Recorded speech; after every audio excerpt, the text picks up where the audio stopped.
प्रधानमंत्री नरेंद्र मोदी कल पुणे स्थित सीरम इंस्टीट्यूट ऑफ इंडिया का दौरा करने वाले हैं। यहां पीएम कोरोना वैक्सीन के संबंध में पूरी जानकारी लेंगे। बता दें कि वैश्विक फार्मा दिग्गज एस्ट्राजेनेका और ऑक्सफोर्ड विश्वविद्यालय के साथ कोविड-19 वैक्सीन के लिए भागीदारी की है। केंद्र सरकार के कृषि कानूनों के विरोध को लेकर हजारों की संख्या में पंजाब और हरियाणा के किसान अपने अपने क्षेत्रों से निकलकर लगातार दिल्ली की ओर बढ़ रहे हैं, जिस पर पुलिस ने हाईवे पर सुरक्षा बढ़ा दी है। इसके साथ ही आंदोलन के दौरान हिंसक झड़प भी हुई। कृषि कानून के खिलाफ किसानों ने आवाज बुलंद कर दी है। आज किसान आंदोलन का दूसरा दिन है। वहीं सिंधु सीमा पर प्रदर्शन कर रहे किसानों पर पुलिस ने आंसू गैस की गोली छोड़ी। बता दें कि किसान लगातार कृषि कानून को वापस लेने की मांग कर रहे हैं। केंद्रीय कृषि कानून का विरोध कर रहे किसानों को आगे बढ़ने से रोकने के लिए दिल्ली में सिंधु सीमा पर भारी पुलिस बल तैनात है और दिल्ली से सटे पंजाब हरियाणा बॉर्डर को सील कर दिया गया है। इसके साथ ही ड्रोन से प्रदर्शन कर रहे किसानों की हर गतिविधियों पर भी नजर रखी जा रही है। दिल्ली पुलिस को अरविंद केजरीवाल सरकार से झटका लगा है। दिल्ली सरकार ने पुलिस के 9 स्टेडियम को अस्थायी जेल बनाने की मांग को नकार दिया है। दिल्ली पुलिस ने किसानों के प्रदर्शन के कारण अस्थायी जेल की मांग की थी। दिल्ली सरकार की ओर से कहा गया कि किसानों की मांग जायज है, ऐसे में उन्हें जेल में डालना ठीक नहीं है। रांची हाईकोर्ट ने लालू यादव की जमानत अर्जी पर सुनवाई 11 दिसंबर तक के लिए टाल दी है। हाईकोर्ट ने चारा घोटाला मामले में बिहार के पूर्व मुख्यमंत्री लालू प्रसाद यादव की जमानत याचिका पर सुनवाई टाली। अब मामले की अगली सुनवाई 11 दिसंबर को होगी। बॉलीवुड एक्ट्रेस कंगना रनौत के पाली हिल स्थित दफ्तर को तोड़े जाने संबंधित मामले पर हाईकोर्ट ने अपना फैसला सुना दिया है। बॉम्बे हाईकोर्ट के फैसले के मुताबिक कंगना के दफ्तर में हुए नुकसान का मूल्यांकन किया जाएगा। वहीं कोर्ट ने साफ कहा कि कंगना द्वारा तोड़फोड़ में हुए नुकसान के बयान का वह समर्थन नहीं करता। 1 दिसंबर से शुरू होने वाली धान खरीदी के लिए छत्तीसगढ़ में आज से किसानों को टोकन मिलना शुरू हो गया है। प्रदेश में कुल 21,47,000 से ज्यादा किसानों ने पंजीयन करवाया है, जिन्हें आज से ही टोकन मिलने लगा है।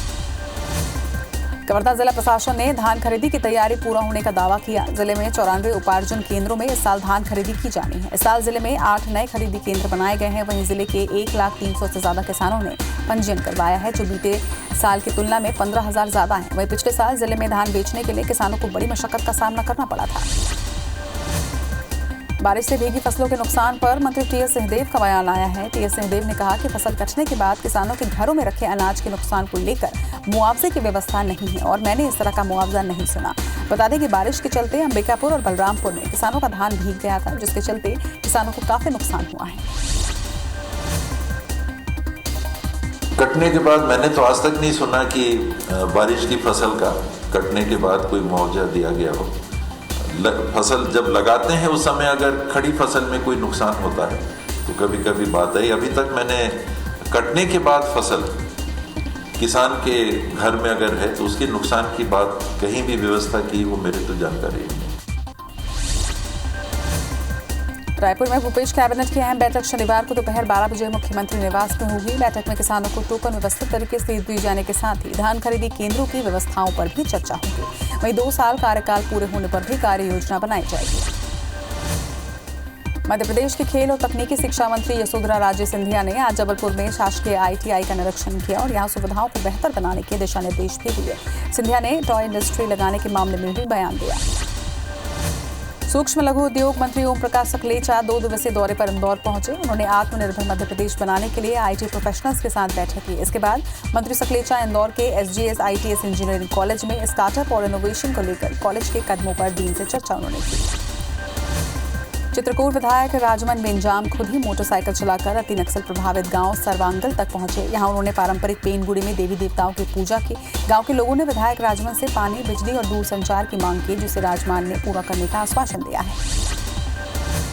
जबलपुर हाईकोर्ट से कांग्रेस विधायक आरिफ मसूद को बड़ी राहत मिली है। हाईकोर्ट ने विधायक आरिफ मसूद को अग्रिम जमानत दे दी है। बता दें कि आरिफ मसूद पर बिना अनुमति प्रदर्शन और भड़काऊ भाषण देने का आरोप है। ऐसा पहली बार हुआ है जब राजधानी में लगातार 8 दिन तक 300 से अधिक मरीज मिले हों। 19 नवंबर को भोपाल में 381 मरीज मिले थे। 19 नवंबर के बाद से हर दिन भोपाल में 300 से अधिक संदिग्ध मरीजों की रिपोर्ट पॉजिटिव आ रही है। एक हफ्ते में भोपाल में 2620 मरीज मिले हैं।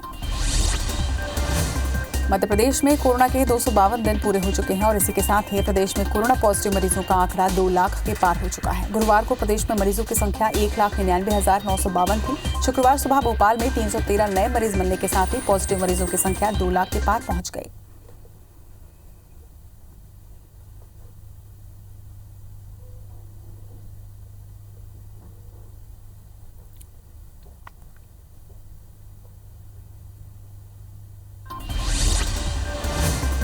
कृषि उपज मंडियों में अब व्यापारियों से मंडी शुल्क ₹1.5 के बजाय 50 पैसे प्रति क्विंटल ही लिया जाएगा। कोरोना काल में ये छूट 14 नवंबर से अगले 3 महीने के लिए दी गई है। 3 महीने की समीक्षा के बाद आगामी फैसला किया जाएगा। अब शुल्क कम होने से मंडियों में खरीदी बढ़ी तो सरकार आगे भी कम मंडी शुल्क लागू करने का फैसला ले सकती है। रायपुर नगर निगम में अमृत मिशन के तहत प्रस्तावित 129 करोड़ की जल आवर्धन योजना पर संकट के बादल मंडरा रहे हैं। केंद्र सरकार ने जलापूर्ति पर खर्च अधिक टैक्स रिकवरी कम होने को लेकर आपत्ति जताते हुए नगर निगम से जवाब मांगा है। पुख्ता जवाब नहीं मिलने पर सरकार अनुदान पर रोक लगा सकती है। बस्तर सांसद दीपक बैस के खिलाफ सोशल मीडिया में टिप्पणी करने वाले 5 युवा कांग्रेसी कार्यकर्ताओं को 6 साल के लिए निलंबित कर दिया गया था। वहीं अब इन कार्यकर्ताओं की सदस्यता को फिर से बहाल कर दिया गया है। भविष्य में गलती नहीं दोहराने की शपथ लेने के बाद इनकी बहाली की गई।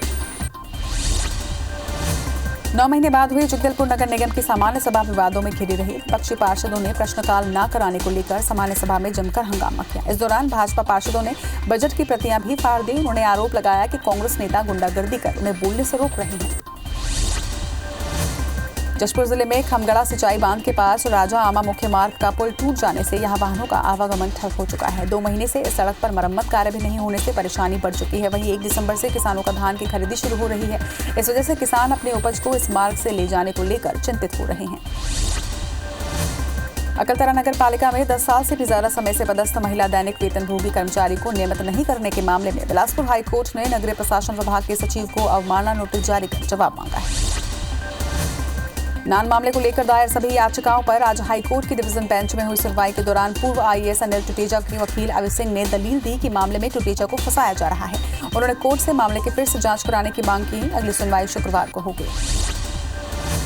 राज्य सुरक्षा कानून के तहत कोरिया कलेक्टर द्वारा की जा रही कार्रवाई के मामले में बिलासपुर हाईकोर्ट ने आदेश दिया है कि कलेक्टर अगली कार्रवाई शासन के निर्देश पर करे।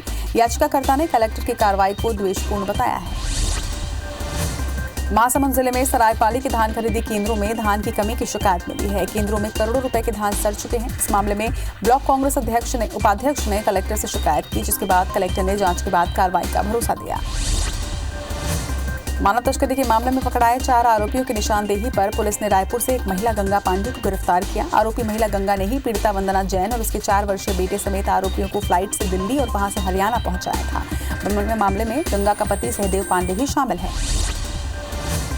मानव तस्करी के मामले में गिरफ्तार गंगा पांडे भाजपा के फाफाडीह मंडल की मंत्री और सक्रिय सदस्य रही हैं। वहीं गिरफ्तारी के बाद गंगा पांडे भाजपा से निष्कासित कर दी गई हैं। बीजेपी प्रदेश अध्यक्ष विष्णुदेव साय ने ये कार्रवाई की। वहीं पार्टी से बाहर करने पर बीजेपी जिला अध्यक्ष श्रीचंद सुंदरानी ने बीजेपी प्रदेश अध्यक्ष को पत्र लिखा था। मध्य प्रदेश की आर्थिक राजधानी इंदौर में एंटी माफिया अभियान जारी है। नगर निगम के रिमूवल अमले ने अन्नपूर्णा रोड स्थित महावर नगर में रिंकू और रुपेश चौधरी के मकान को ध्वस्त किया। इस दौरान गुंडे के घर वालों ने कार्रवाई का विरोध भी किया। वहीं 2 गुंडों के अवैध मकानों को भी धराशायी कर दिया गया। मुरैना में 2 तेल मिलों में जीएसटी की छापामार कार्रवाई की जा रही है। जीएसटी के 2 दर्जन से अधिक अधिकारी और कर्मचारी कार्रवाई को अंजाम दे रहे हैं। ये कार्रवाई बालाजी तेल मिल और तरुण इंडस्ट्रीज पर की जा रही है। ग्वालियर में दाम से अधिक मूल्य पर शराब बेचने के मामले में लगातार मिल रही शिकायतों पर आबकारी विभाग ने 13 दुकानों के खिलाफ कार्रवाई की। इन दुकानों के 1 दिन का लाइसेंस सस्पेंड करने की भी कार्रवाई की गई है।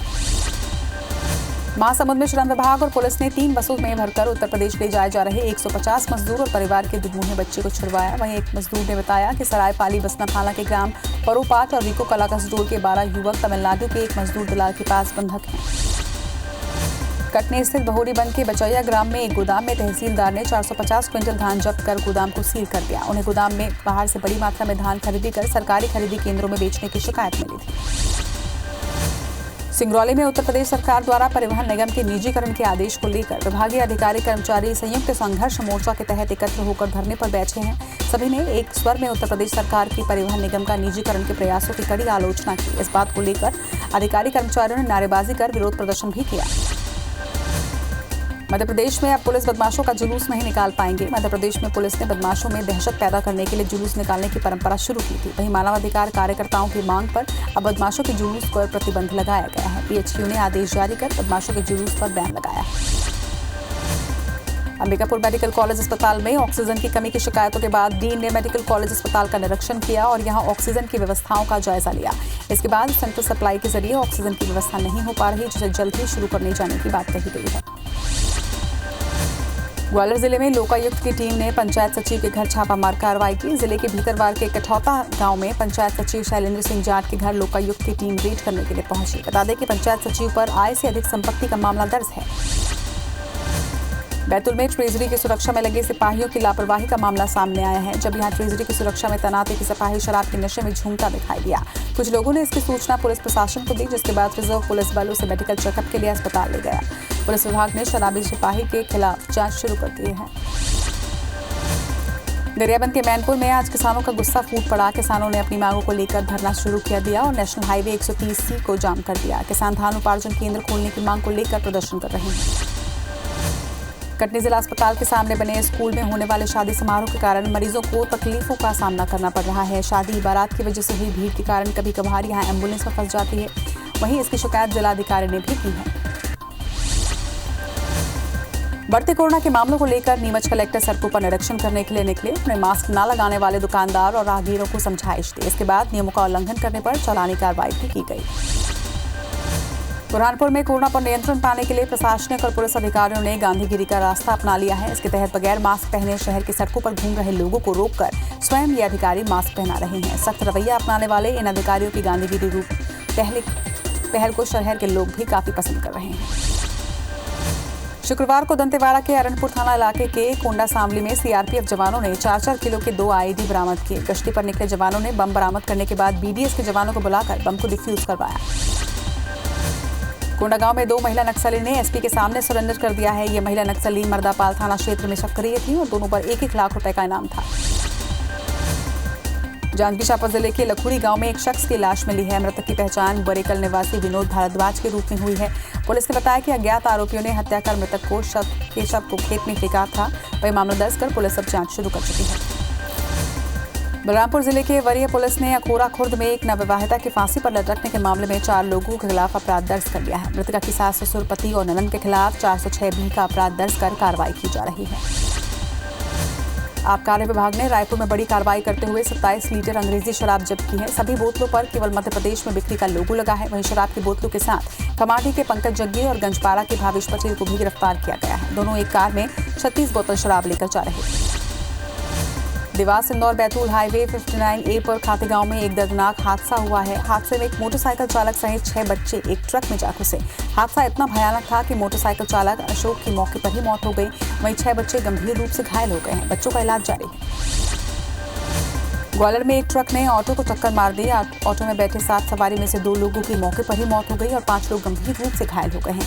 ये हादसा इंदरगढ़ के कर ग्वालियर लौटने के दौरान हुआ। मौके पर घटनास्थल पहुंची पुलिस ने अज्ञात ट्रक चालक के खिलाफ मामला दर्ज कर उसकी तलाश शुरू कर दी। जांजगीर चांपा जिले के बलौदा थाना इलाके में अज्ञात वाहन की टक्कर से बाइक सवार की मौके पर ही मौत हो गई। वहीं बाइक सवार बिलासपुर से बलौदा की ओर आ रहा था, तभी अज्ञात वाहन ने उन्हें चपेट में ले लिया। सूचना मिलने पर बलौदा पुलिस मौके पर पहुंची घटना की जांच में जुटी है। धार के औद्योगिक क्षेत्र में चाय बनाते समय घर में अचानक आग लग गई। उस हादसे में एक महिला और एक पुरुष झुलस गए, जिन्हें जिला अस्पताल ले जाया गया, जहां उनका इलाज जारी है। वहीं घर के बाहर गैस टंकियों का जखीरा मिलने से घटना पर सवाल उठ रहे हैं। धमतरी नगर निगम के रमसगरी तालाब में बने पाथवे के दीवार गिरने के बाद स्थानीय निर्माण कार्य में भ्रष्टाचार का आरोप लगा रहे हैं। करीब 2 साल पहले पाथवे को मजबूती देने के लिए लाखों की लागत से तालाब के चारों ओर दीवार बनाया गया था और कुछ सालों में ही धराशायी ही हो गया। मामले में अब महापौर जांच कराने की बात कह रही है। जगदलपुर में पुलिस ने एक सूदखोर को गिरफ्तार किया है। पुलिस को सूचना मिली थी कि सर्किट हाउस रोड निवासी संतोष मिश्रा लोगों को अनाधिकृत रूप से 10% ब्याज पर उधारी का पैसा देते हैं और बदले में लोगों से खाली चेक लेता है। आरोपित को गिरफ्तार कर पुलिस 10 भरे हुए चेक और 4 खाली चेक बरामद कर चुकी है। कवर्धा जिले के ग्राम धर्मपुरा में शासकीय जमीन पर कब्जा कर जैत खाम बनाने की शिकायत पर प्रशासन ने कब्जा हटाने की कार्रवाई की, जिस पर समाज विशेष के लोगों ने पुलिस पर पथराव किया। वहीं लोगों ने पुलिस पर लाठीचार्ज करने के आरोप लगाए। इस कार्रवाई में स्थिति तनावपूर्ण बन गई। जांजगीर चांपा के नवागढ़ पुलिस ने घर में घुसकर महिला से डंडे से मारपीट करने और छेड़छाड़ करने वाले आरोपी को गिरफ्तार किया है। आरोपी को न्यायिक हिरासत में जेल भेज दिया गया है। बता दें कि 25 नवंबर को पीड़ित महिला ने थाने में रिपोर्ट दर्ज करवाई थी कि वो पंचायत भवन से घर लौटी तो युवक खगेश्वर पटेल ने घर में घुसकर डंडे से मारपीट की और उसे छेड़छाड़ भी की। बलरामपुर जिले के रामानुजगंज थाना क्षेत्र के ग्राम पंचायत आराकही में नेशनल हाईवे पर आज भैंसों से लदी एक ट्रक अनियंत्रित होकर दुर्घटनाग्रस्त हो गई और नाले के पुल से टकराते हुए नीचे गिर गई। ट्रक में 19 भैंसें सवार थी। भैंसों को समस्तीपुर बिहार से हैदराबाद ले जाया जा रहा था। भिलाई के खुर्सीपार पुलिस ने ट्रक चोरी करने वाले 2 आरोपियों को गिरफ्तार किया है। पुलिस को एक आरोपी का फुटेज सीसीटीवी में मिला। वहीं आरोपी की पहचान होने पर पुलिस ने सतपाल को उसके फरीदनगर स्थित घर से हिरासत में ले लिया है। बाद में निशानदेही पर सह आरोपी अतुल सागरवंशी को भी गिरफ्तार किया। दोनों आरोपियों से 21 लाख रुपए का माल भी बरामद हुआ है। रतलाम के औद्योगिक थाना इलाके में हत्या के आरोपी की तस्वीर सीसीटीवी कैमरे में कैद हुई है। बता दें कि कल एक ही परिवार के 3 लोगों की हत्या कर दी गई थी। आरोपियों ने एक ही परिवार के पति पत्नी और बेटी को मौत के घाट उतार दिया था। दीपावली के बाद रायपुर पुलिस एक बार फिर सड़कों पर उतरी और पंडरी गोल बाजार, mall, bus stand, railway station का निरीक्षण किया। इस दौरान गुंडे, बदमाशों, शराबियों, मंचलों की जांच की गई। वहीं शक के दायरे में आने वालों को थाने लाया गया, जहां उनसे पूछताछ भी की जाएगी। माना जा रहा है कि डीजीपी के क्लास के बाद पुलिस हरकत में आई है। मंदसौर के डोडिया मीना और अरनिया मीना गांव में दूषित लड्डू खाने से करीब 200 से ज्यादा लोग बीमार हो गए हैं। बताया जा रहा है कि गांव में मन्नत और गौने का कार्यक्रम था, जिसमें मावे के लड्डू खाने से लोगों को पेट में दर्द के साथ ही उल्टी दस्त की शिकायत हुई। लोगों को जिला अस्पताल लाया गया, जहां सभी की हालत खतरे से बाहर बताई जा रही है। कोरबा के रजगामर रोड स्थित छत्तीसगढ़ नगर सेना जिला कार्यालय परिसर में वार्षिक परेड का निरीक्षण नगर सेना के संभागीय सेनानी एसके ठाकुर ने किया। इस दौरान उन्होंने जवानों के किट का जायजा भी लिया। मरवाही के ग्राम शिवनी की स्वास्थ्य सहायता समूह की महिलाओं ने भारी संख्या में शराबबंदी को लेकर नारा लगाते हुए रैली निकाली। लोगों को संबोधित करते हुए मितानंद जलवाई ने कहा कि 80% विवादों का कारण शराब है। शिमला में भी बर्फबारी के दौरान प्रदेश में जनजीवन अस्त व्यस्त हो गया है। बर्फबारी से 2 नेशनल हाईवे समेत सैकड़ों सड़क पर वाहनों की आवाजाही ठप है। मार्ग बंद होने से परिवहन व्यवस्था चरमरा गई है, तो वहीं बर्फबारी के कारण विद्युत ट्रांसफार्मर भी ठप है। तस्वीर हिमाचल के कुफरी की है।